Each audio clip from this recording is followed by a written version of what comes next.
The draft basin plan that's been released today, in my view, is not that dissimilar to what was out in the guide to the draft plan last year. I think that the key difference has been the process that Craig Knowles, as the new Murray-Darling Basin Chair, has travelled the basin extensively, has talked to people all over the basin, not necessarily said a lot, but has been talking to them, and a lot of the information has been leaked. So there is very few surprises today, but I think from a Victorian point of view, the numbers basically haven't changed.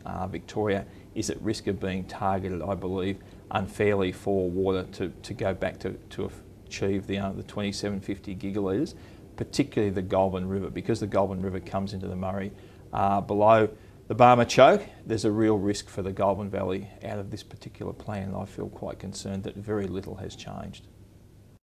So that we've now entered the 20-week official community consultation process that's described in the Commonwealth Water Act. How the Murray-Darling Basin Authority does that, I'm not sure.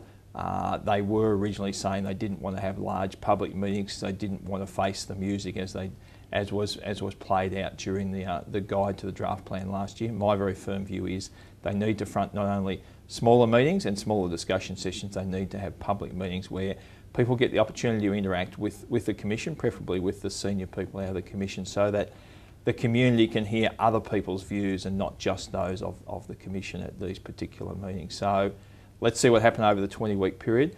My belief is that the key issue will be what makes up the number. That if we can actually achieve the 2750 with a certain amount of water taken out of agriculture, and from Victoria's point of view, we've effectively met the in-valley targets now with the agreements we have with the Commonwealth.